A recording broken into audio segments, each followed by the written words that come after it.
जय माताजी मित्रों, स्वागत है આજના નવા વિડીયોમાં। આજે તારીખ છે 23/8/2026 ને ઘણા બધા ખેડૂત મિત્રોની કોમેન્ટો આવતી હતી કે બનાસકાંઠા જિલ્લાના જીવાદોરી સમાન ગણાતા દાંતીવાડા ડેમના તાજા અને લાઈવ સમાચાર લાવો।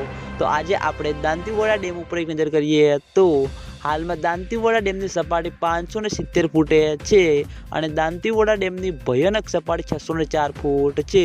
અત્યાર સુધીમાં દાંતીવાડા ડેમ 25.94% ભરાયેલો છે। તેની સાથે ઘણા બધા ખેડૂતો મિત્રોની કોમેન્ટો આવતી હતી કે શું દાંતીવાડા ડેમમાં પાણીની આવક શરૂ થઈ કે નહીં। તો હજુ સુધી બિલકુલ પણ દાંતીવાડા ડેમમાં પાણીની આવક શરૂ થઈ નથી।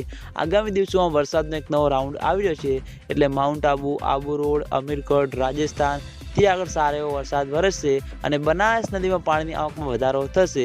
પછી મિત્રો દાંતીવાડા ડેમમાં પાણીની આવક શરૂ થાય તેવું લાગી રહ્યું છે અને દાંતીવાડા ડેમમાં પાણીની આવક શરૂ થશે। તો સૌથી પહેલાં તમને બધાને આ ચેનલ દ્વારા વિડીયો બનાવીને જાણ કરવામાં આવશે, એટલે તમે બધા અમારી ચેનલ ઉપર નવા હોય તો વિડીયોને લાઇક કરી દેજો, કોમેન્ટ કરી દેજો અને ચેનલને સબસ્ક્રાઈબ પણ કરી દેજો। તો મિત્રો, જય માતાજી।